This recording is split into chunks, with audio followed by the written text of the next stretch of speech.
السلام علیکم ورحمۃ اللہ وبرکاتہ۔ میں ہوں ماریہ اور آج ہم سنیں گے ایسا واقعہ جو آپ کو سوچنے پر مجبور کر دے گا۔ اور جب اللہ سے توکل ہٹتا ہے تو کیا ہوتا ہے؟ ایک بزرگ کہتے ہیں کہ میں اور میرا ایک ساتھی ایک پہاڑ میں رہتے تھے۔ ہر وقت عبادت ہی مشغلہ تھا۔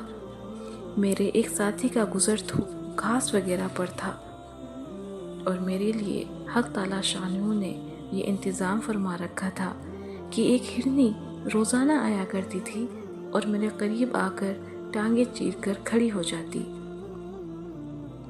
میں اس کا دودھ پی لیا کرتا، بس چلی جاتی۔ بہت زمانہ اسی طرح گزر گیا۔ وہ ہرنی روز آ جایا کرتی اور میں اس کا دودھ پیتا تھا۔ میرے ساتھی کے قیام کی جگہ اس پہاڑ میں مجھ سے دور تھی۔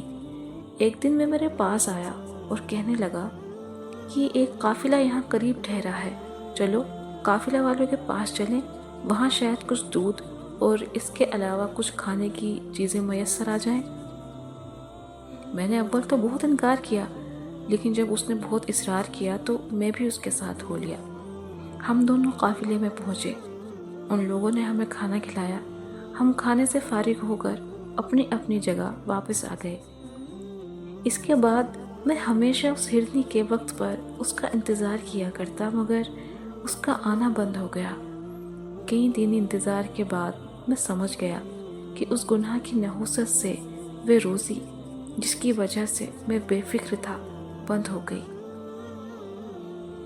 بظاہر تین چیزیں اس میں گناہ کی ہیں۔ ایک، جس توکل کو اختیار کر رکھا تھا اس کو چھوڑا۔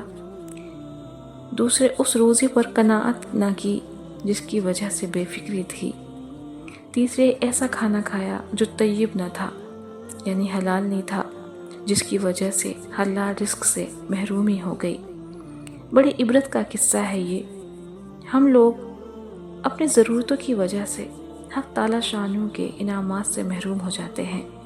صورت کے اعتبار سے سوال کرنے پر اس وقت ہمیں کچھ مل تو جاتا ہے، مگر اس کی نحوست سے اللہ تعالی شانہ کے اس انعام سے محرومی ہو جاتی ہے جو بے طلب اور بے منت ملتا ہے۔